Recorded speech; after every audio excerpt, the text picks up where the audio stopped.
Yesus berkata, pemberian air putih secangkir saja pun dibalas oleh Tuhan. Amin. Apalagi segumpal uang ditaruh di kotak persembahan, pasti dibalas Tuhan. Amin. Mau kasih segumpal? Haleluya. Tak usah sekarung, selembar pun jadilah merah. Haleluya. Asa mekel loh kita amangin. Haleluya. Terima kasih. Mari kita baca firman Tuhan hari ini, Lukas pasal 2 ayat 11 sampai 20. Lukas pasal 2 ayat 11 sampai 20. Kita baca bergantian, saya terlebih dahulu. Hari ini telah lahir bagimu juru selamat, yaitu Kristus Tuhan di kota Daud. Dan kebenaran bagimu, kamu akan menjumpai seorang bayi dibungkus dengan lambing dan berbaring di dalam arungan. Dan tiba-tiba tampaklah bersama-sama dengan malaikat itu sejumlah besar bala tentara sorga yang memuji Allah, katanya, Kemuliaan bagi Allah di tempat yang maha tinggi, dan damai sejahtera di bumi di antara manusia yang beriman kepadanya. Setelah malaikat-malaikat itu meninggalkan mereka dan kembali ke sorga, gembala-gembala itu berkata seorang kepada yang lain, marilah kita pergi ke Bethlehem untuk melihat apa yang terjadi di sana, seperti yang diberitahukan Tuhan kepada kita. Lalu mereka cepat-cepat berangkat dan supaya Maria dan Yusuf dan bayi itu yang sedang berbaring di dalam arungan. Dan ketika mereka melihatnya, mereka memberitahukan apa yang telah dikatakan kepada mereka tentang anak itu. Dan semua orang yang mendengarnya datang apa yang dikatakan kepada mereka kepada mereka. Tetapi Maria menyimpan segala perkara itu dalam hatinya dan merenungkannya. Maka berlarilah kepada bayi itu sambil memuji dan memuliakan Allah, karena segala sesuatu yang mereka dengar dan mereka lihat, semuanya sesuai dengan apa yang telah dikatakan kepada mereka. Amin. Amin. Amin. Hari ini telah lahir bagimu juru selamat, yaitu Kristus Tuhan di kota Daud. Ini berita yang sangat mengejutkan dunia. Berita baik, kabar gembira. Dibawa oleh Tuhan lewat malaikat-malaikatnya, menyampaikan kabar baik ini. Dan apakah tindakan kita atau reaksi kita? Apakah reaksi dunia terhadap berita yang baik ini? Senang atau gembira? Senang. Hai dunia, gembiralah, walau putra jauh. Stop, cukup. Gembira gembira. Kalau hari ini ibu bapak dinyatakan lulus, gembira atau tidak? Gembira. Dinyatakan mendapat hadiah, pasti gembira. Tetapi Kristus Yesus melebihi itu semua. Karena yang lahir ini adalah juru selamat. Kristus, Tuhan lagi. Jadi apakah reaksi kita? Kita melihat reaksi orang-orang di sana, yaitu memuliakan Allah. Biarlah kita menyambut Yesus datang ke dalam dunia.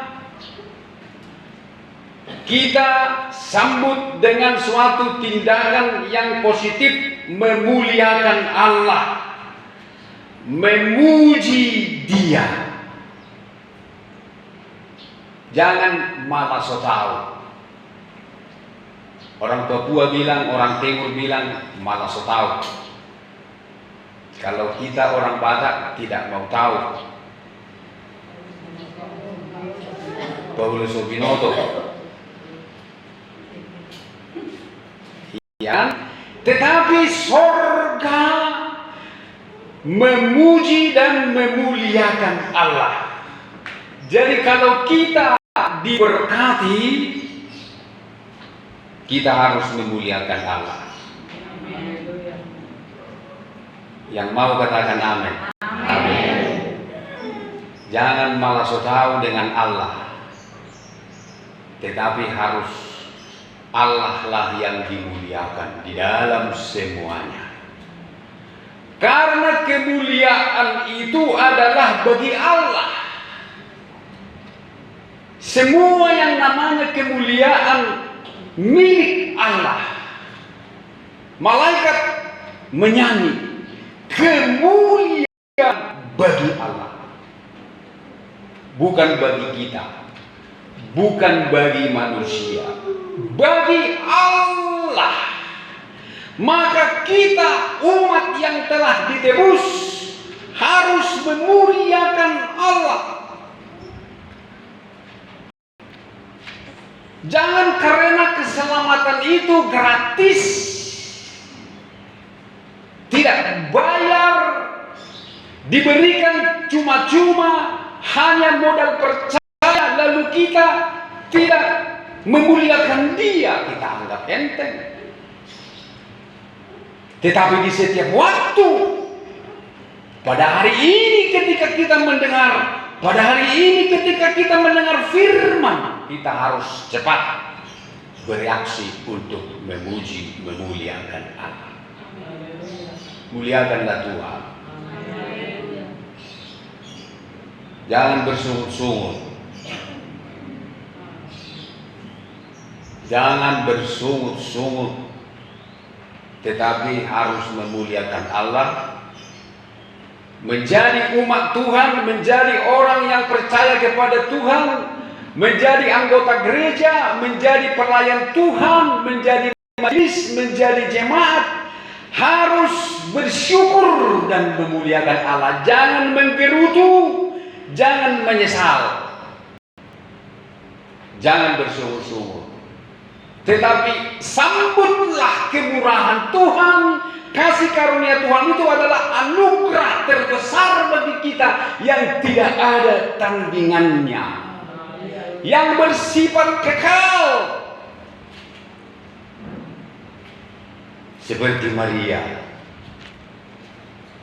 yang memuliakan Allah. Walaupun Maria harus menanggung penderitaan, menanggung malu, karena dia mengandung Yesus. Dia mengandung yang bukan anaknya. Dia harus menderita selama 9 bulan hanya untuk anak yang tidak lahir, tidak dikandung dengan persetujuannya, dengan kekasihnya, dengan suaminya, bukan, tetapi anak orang lain yang dititip kepada dia, yang dibebankan kepada dia, yang harus dia tanggung, yang harus dia jaga dan lahirkan. Dia tidak bersungut-sungut. Tetapi dalam Lukas pasal 1 ayat 46, dalam Lukas pasal 1 ayat 46, Maria berkata, jiwaku memuliakan Tuhan dan hatiku bergembira karena Allah juru selamatku. Amin. Padahal karena dia harus mengantung sebelum waktunya, hukumnya dia harus mati. Menurut hukum Taurat Musa, orang seperti itu harus mati. Matinya pun bukan mati baik-baik, bukan mati disuntik, bukan mati dipenggal kepalanya, itu masih muda. Tapi ini mati dilempar batu. Saya pernah melihat di medsos orang yang mati dilempari batu, dia dikubur, seluruh badannya dikubur, hanya yang muncul kepalanya,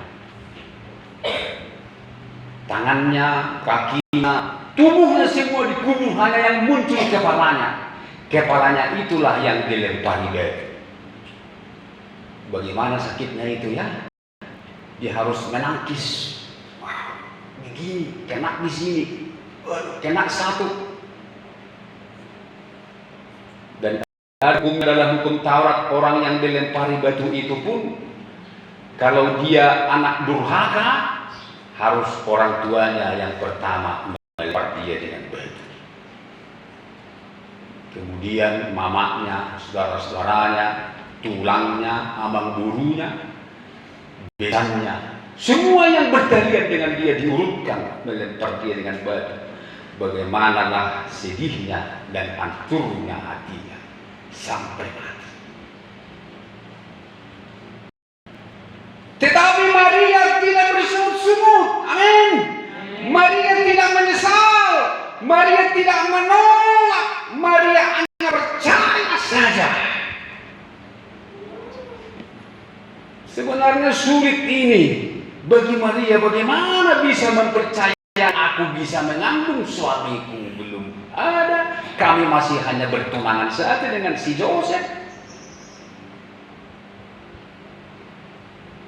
Pegang tangan aja belum pernah, apalagi ciuman. Bagaimana mungkin ini terjadi? Tetapi dia tidak protes. Dia berkata, jadilah padaku seperti yang kau katakan, Tuhan. Walaupun dia tidak mengerti, tetapi dia husor-husor di bagas rohana, dia renung-renungkan, dia telaah itu firman. Walaupun dia kata kepada malaikat itu, bagaimana mungkin itu terjadi Tuhan, sebab aku belum bersuami. Oh, jangan takut, jangan bimbang, sebab anak yang kau kandung itu adalah dari Roh Kudus. Dan dia akan menjadi raja, dan kerajaannya tak berkesudahan.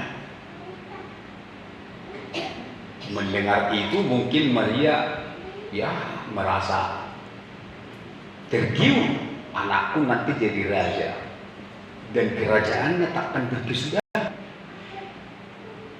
Mungkin dia berpikir, ya mudah-mudahan tidak, dia akan membebaskan, menggantikan Raja Herodes yang kejam. Anakku nanti menjadi ganti Raja Herodes. Mungkin bukan begitu pikirannya, itu hanya pikiran saya, pikiran manusia.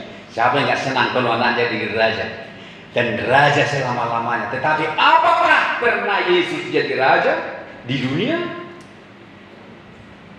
Tidak pernah. Apakah malaikat bohong? Tapi Maria tidak pernah tanya-tanya itu. Maria tidak tuntut itu sama Tuhan. Tuhan, kau bilang anakku jadi raja. Mana? Justru mati kok di kayu salib. Tidak. Dia tidak berkata seperti itu. Mereka tetap miskin. Sampai gak punya rumah. Sampai ketika Yesus mati, dia berpesan kepada Yohanes, muridnya, yang paling dikasihinya, Yohanes, inilah ibumu. Dan ibu, inilah anakmu. Sejak saat itu, Yohanes menerima Maria di rumahnya. Dia titip Maria ibunya kepada Yohanes. Kemudian Yesus naik ke surga.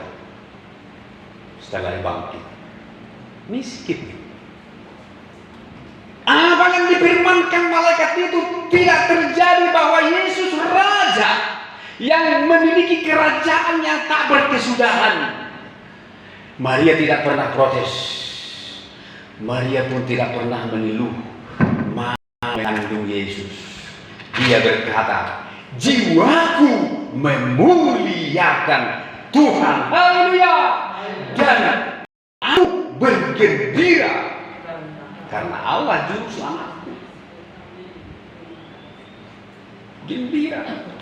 Dan semua orang lain. Di Zoom marminggu alai.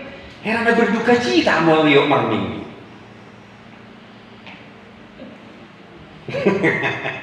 Herana mati akutin. Herana mati biang mau soal siram baru biang di sibulet ya. Kelala mau mati siram dolala mau hamu berduka cita do kedua itu bohongin lagi. Mana nih dia rambus di sabtu mabot. Sabtu jadi rambus dari juga itu bodoh. Berduka cita mau mati siram. Semua nama dia kuning orang anak Kristen melinok marminggu. Alai seorang ada. Di sini nggak ada yang ada, di sana dan di sini, di sana. Lihatlah Maria, dia tidak mengeluh, dia berkata kepada Elisabetnya, Kak, aku bangga loh Kak, kamu menjadi ibunya Tuhan. Karena waktu itu dia berkunjung ke rumah kakaknya. Elisabet sudah mengandung 6 bulan. Yang dikandungnya Yohanes Pembaptis. Aduh, bangga kali aku loh Kak. Kakak, ibunya Tuhan datang ke rumahku menyapa aku. Aduh, bangga aku Kak. Dan Maria berkata, jiwaku memuliakan Tuhan, hatiku bergembira. Karena itu, jangan bersungut-sungut kalau kita disuruh melayani.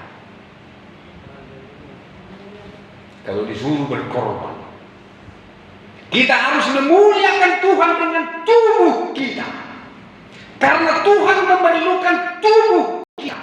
Seperti Tuhan memerlukan tubuh Maria. Ibrani 10 ayat 4. Ibrani 10 ayat 4.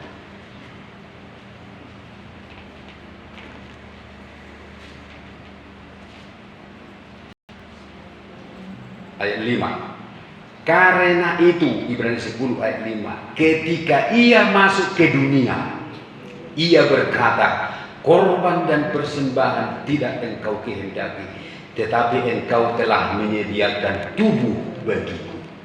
Itulah tubuh Maria. Tubuh Maria dipakai Tuhan. Ketika Tuhan turun ke dunia, dia tidak menghendaki korban persembahan, tetapi dia sendiri, Bapa sendiri menyediakan tubuh bagi Yesus. Sampai hari ini, sediakanlah tubuhmu untuk memuliakan Tuhan. seperti Maria menyediakan tubuhnya. Muliakanlah Tuhan dengan tubuhmu, dengan nyanyianmu, dengan doamu, dengan penyembahanmu, dengan tenagamu, pikiranmu,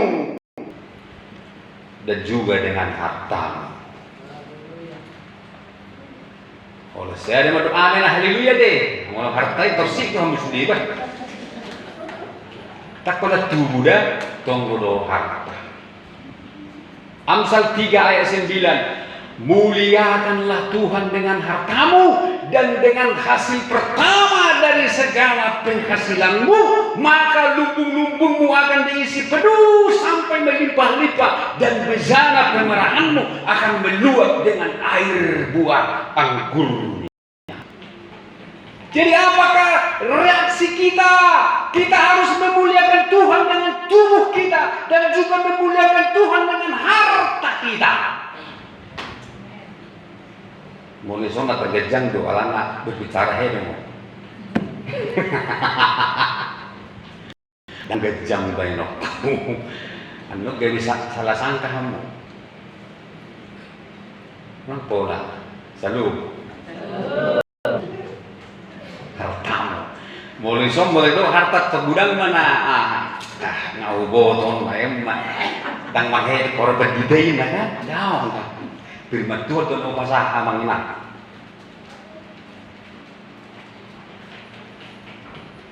Makanya kalau perayaan Natal kita melihat mengapa orang Kristen itu habis-habisan. Biaya Natal kita berapa ibu bapak? Sampai 7 juta kan? 7 lah. Iya, taruhlah 7 juta lah karena masih ada. Nah, 7 juta itu masih sedikit. Gereja lain yang ku tahu di gereja ini di santaranya ada 74 juta. 74 juta Maranatha Siantar, Maranatha.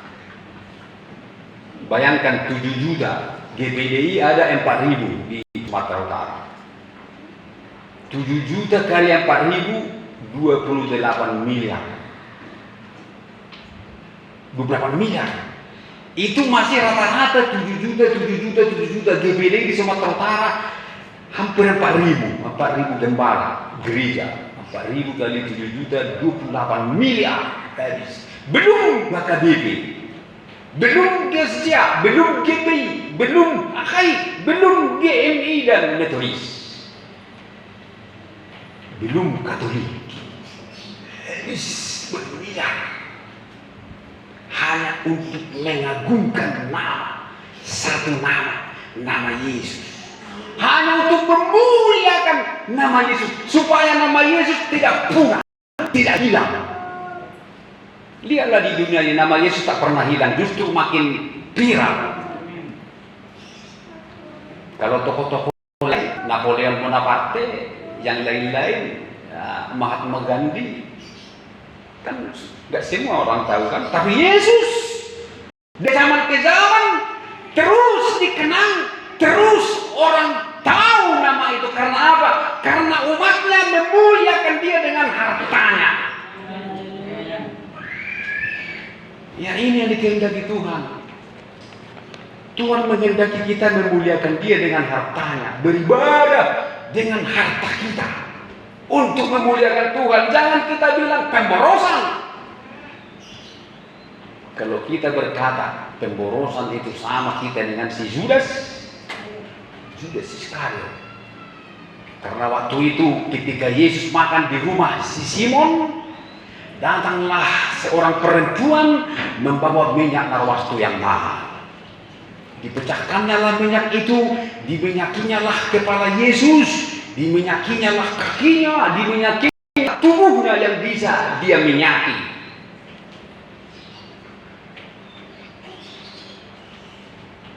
Tetapi ada orang yang menjadi gusar dan berkata, untuk apa pemborosan ini?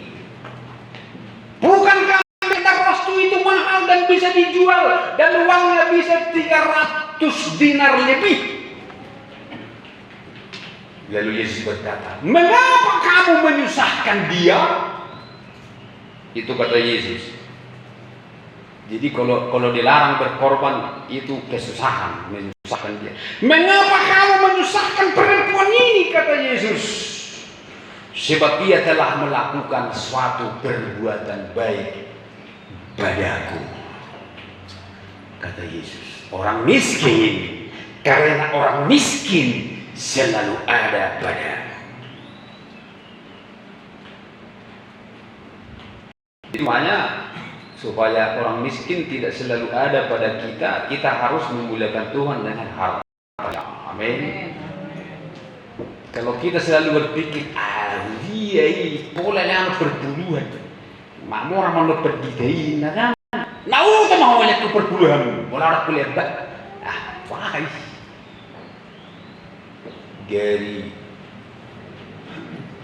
ya orang keluarga aku diguna-guna bagus. Bangunan bagus nang keluarga, orang perpuluhan ini baik itu sih ngasih buat. Amin.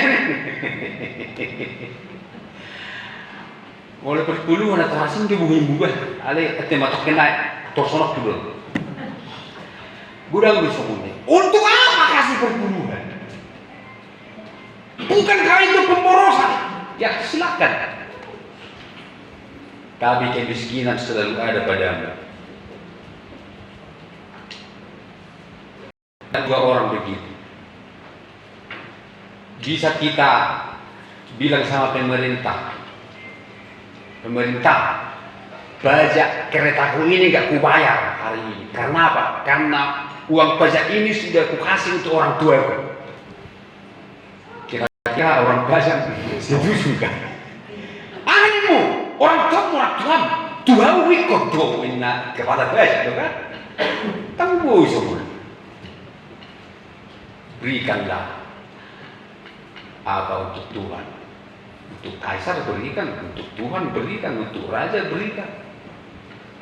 Berilah hormat kepada mereka yang patut menerima, berilah rasa takut kepada mereka yang patut mendapatkan. Jadi muliakanlah Tuhan dengan hartamu, maka lumbung-lumbungmu akan diisi penuh sampai melimpah-limpah. Tidak hanya dengan tubuh, tetapi juga dengan harta. Kemudian kita memuliakan Tuhan dengan ketaatan kita. Seperti gembala-gembala ini, ibu bapak, mereka taat. Kalau kita taat melayani Tuhan, kita taat kepada Tuhan, melakukan firman Tuhan, itu memuliakan Tuhan. Tuhan akan dimuliakan dengan ketaatan kita. Orang akan berkata, oh terpujilah Tuhan Allah mereka. Mereka kulihat taat sekali walau digoncang. Luar biasa mereka. Tuhan dimuliakan. Tapi kalau kita tidak taat, orang berkata, iya ada Kristen, alai molo Kristen, lalu mekai hari Minggu, kan? Molo monyet ikut di pohon, cacing di dalam tanah, mula anak Tuhan di dalam rumah Tuhan. Tapi banyak anak-anak Tuhan hari Minggu megai, berjalan dan memuliakan Tuhan ini. Mekel lo halaman mereka.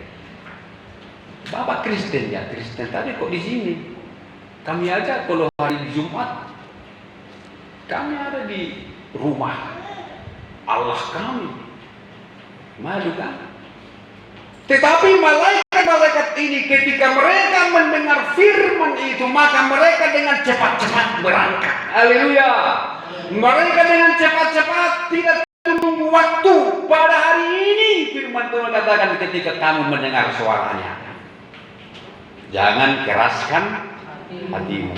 Pada hari ini juru selamat lahir bagimu. Pada hari ini ketika kamu mendengar suaranya, janganlah keraskan hatimu. Nah, berkatnya Bapak Ibu, apabila kita merespon firman Tuhan dengan taat, maka apa yang terjadi? Ayat 20, maka kembalilah gembala-gembala itu sambil memuji dan memuliakan Allah, karena segala sesuatu yang mereka dengar dan mereka lihat semuanya sesuai dengan apa yang telah dikatakan kepada mereka. Firman Tuhan akan digenapi sesuai dengan firman-Nya akan terjadi pada orang yang taat. Jadi walaupun kita tahu banyak firman, tapi kalau kita tidak taat, apa yang kita tahu tak akan terjadi. Enggak taat kita. Walaupun kita perkatakan setiap hari, kita hafal. Seperti saya menghafal banyak, tetapi kalau tidak taat, tak akan terjadi seperti yang dikatakan. Tetapi karena gembala-gembala ini taat, cepat-cepat, tidak tunggu besok, tidak tunggu terang hari, segera, cepat, lakukan. Lalu mereka melihat terjadi semua. Tak ada yang tak terjadi. Seperti kita bernyanyi, kasih setiamu Tuhan melebihi hidupku. Apa yang telah kau katakan,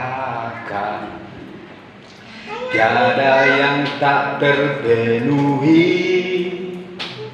Semua yang kaulah janjikan, tiada yang tak tergenapi. Haleluya. Muliakanlah Tuhan. Muliakanlah Tuhan. Dia sudah datang untuk kita. Mari kita sambut Dia dengan memuji dan memuliakan Dia. Memuji dengan mulut kita, memuliakan Dia dengan perkataan kita, memuliakan Dia dengan tubuh kita, dan memuliakan Dia dengan harta kita. Haleluya. Kemudian kita taat mentaati firman Tuhan sampai Dia datang kembali. Taat selalu harus ada. Kalau tidak taat, kita tinggal di dunia yang akan dibinasakan oleh Tuhan. Karena itu Bapak Ibu saudara sekalian, hari ini telah lahir bagimu juru selamat. Muliakanlah Dia. Dialah Raja yang patut menerima kemuliaan itu. Semua kemuliaan yang Tuhan berikan kepada kita, persembahkan untuk kemuliaan Tuhan. Amin. Dalam Wahyu pasal 4, 24-22 mendapat mahkota. Diberi mereka mahkota. Tetapi ketika mereka berhadapan dengan Yesus, semua mahkota itu mereka buka dan dilemparkan di kaki Yesus. Semua mahkota mereka buka, Dia letakkan di kaki Yesus. Semua berkat, semua kemuliaan, semua apa yang diberikan Tuhan pada kita. Kita dimuliakan Tuhan dengan kekayaan, kita dimuliakan Tuhan dengan pekerjaan, kita dimuliakan Tuhan dengan keluarga, dimuliakan Tuhan dengan kesehatan. Maka muliakanlah Tuhan dengan itu semua. Kita tidak akan rugi apabila kita lakukan. Justru sebaliknya, firman Tuhan katakan, bejana pemerahanmu akan meluap dengan air buah anggurnya. Mari kita bangkit berdiri, kita menyanyi. Kemuliaan bagimu di tempat maha tinggi.